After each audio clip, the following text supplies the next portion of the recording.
Olá! Nesse vídeo a gente vai ver o caminho do Sol ao longo da eclíptica e também as constelações do zodíaco. Vai começar aqui no estelário, eu vou desligar a atmosfera e desligar o solo. E além disso eu vou ligar o grid equatorial.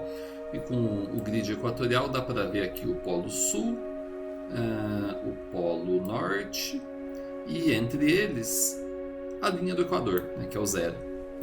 Então esse zero aqui é a linha do Equador. Além disso eu vou ligar agora a eclíptica. Então se eu vier aqui no terceiro ícone que tem essas opções, na aba de markings, eclíptica. A eclíptica é essa linha vermelha que apareceu. Então dá para perceber que tem uma inclinação. Se colocar assim, tá aqui o zero e o Equador, né? Então dá para perceber que tem uma inclinação entre o Equador e a eclíptica. Na verdade eu posso também desligar agora o grid equatorial e ligar apenas o Equador. De novo, se eu vier aqui nas opções, aba de markings, Equador. Aí aparece só a linha do Equador, que é o azul, e a linha vermelha, que é a eclíptica. Então tá aí, a relação entre o Equador e a eclíptica é que tem um ângulo de 23 graus de inclinação entre esses dois planos.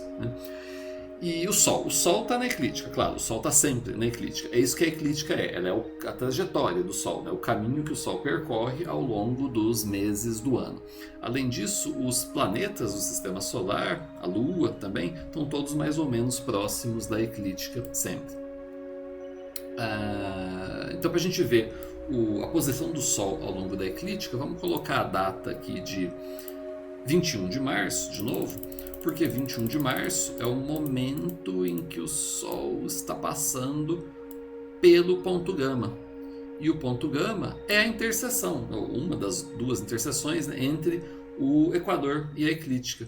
Então tá aí, olha só, no dia 21 de março, o Sol está justamente aqui, na interseção entre o Equador e a eclíptica.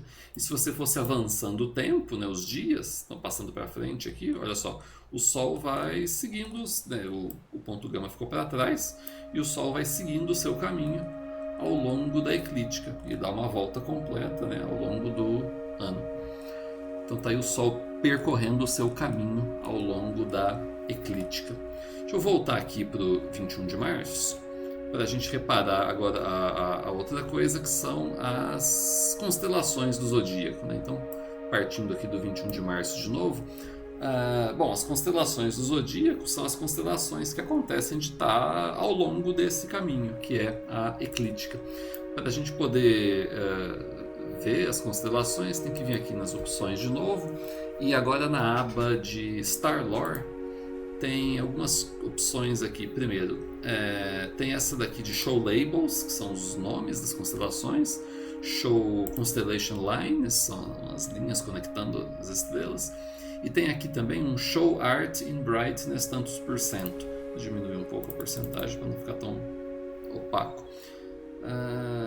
A arte é o desenho dos animais e tal. Então olha só, dá para ver aqui as constelações por onde o Sol vai passar ao longo do ano. Então, por exemplo, nesse momento aqui o Sol tem peixes, ok? Aí se você for avançando o tempo, passando os dias, aí agora o Sol vai passar em Áries,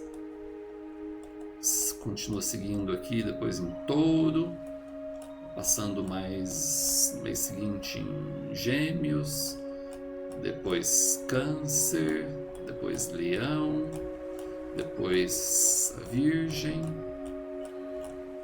depois Libra, continua avançando os dias aqui, Escorpião, Sagitário, Capricórnio, Aquário e Peixes de novo. Completou aí uma volta. Isso dura um ano, então o Sol vai passando por essas constelações ao longo de um ano. Vocês talvez tenham reparado o detalhe um pouco incômodo, que no dia 21 de março o Sol não está em Áries, Pois é, hoje em dia o ponto gama acontece de estar na constelação de Peixes. Ocorre que quando os signos foram definidos alguns milênios atrás, até era verdade que o ponto gama ficava em Áries, né? Por isso que ficou com esse nome. Mas enfim, por causa do fenômeno físico da precessão dos equinócios, foi tendo uma defasagem, né, que já é bastante considerável, e então resulta que o ponto gama já não fica mais em Áries, mas não importa, a gente continua chamando o ponto gama de primeiro ponto de Áries, assim mesmo.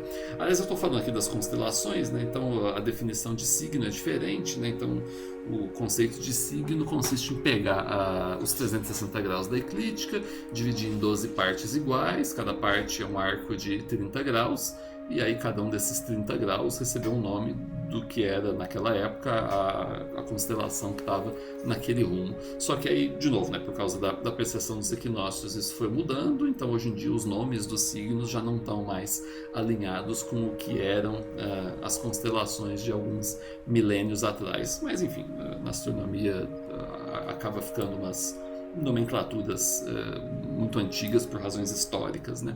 Mas então tá aí. Então ao longo do ano o Sol vai percorrendo esse caminho e passa por essas constelações. Ok, era isso.